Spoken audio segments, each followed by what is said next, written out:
Our bacteria type is Mycoplasma Genitalium.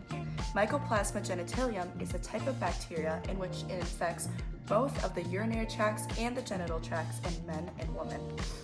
It is part of the Mycoplasma genus, which is a bacteria that lacks cell walls, which makes it different from many other different types of bacteria. This characteristic also makes them resistant to certain types of antibiotics like penicillin. Mycoplasma genitalium is primarily transferred through sexual contact and oral sex.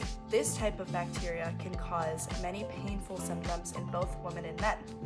In women, some symptoms include pelvic inflammatory disease, pain during sex, painful urination, and unusual vaginal discharge. In men, the symptoms include urethritis, which is a painful urination and a discharge from the penis. It also has epididymitis, which is a pain and swelling in the testicle. It is important to know of this condition because many people infected with it can be asymptomatic, meaning that they can transmit the disease easily. It is important to be aware when you are infected with this disease because if left untreated, it can cause many severe complications. For example,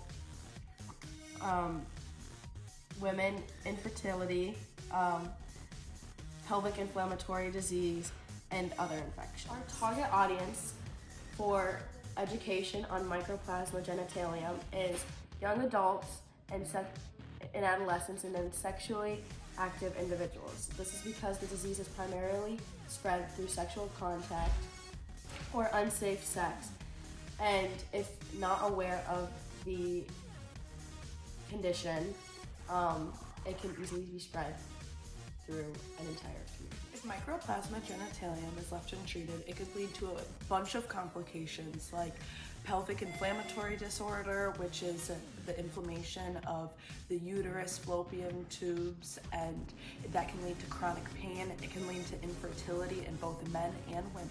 And in men, it can lead to further complications like endometriosis and prostatitis. And I'm sorry if I said that wrong, but and that's why people who are sexually active really need to hear this message, because we don't want people who are so young to be contracting this disease and then lead to further complications where they can't have children later in life or lead to further pain.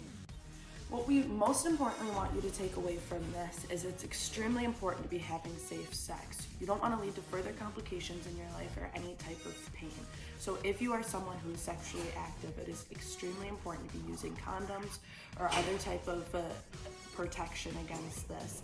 And if you are someone who is starting to experience any type of symptoms, get to the doctor and get this solved before it leads to further problems. Thank you for watching. We hope it helped.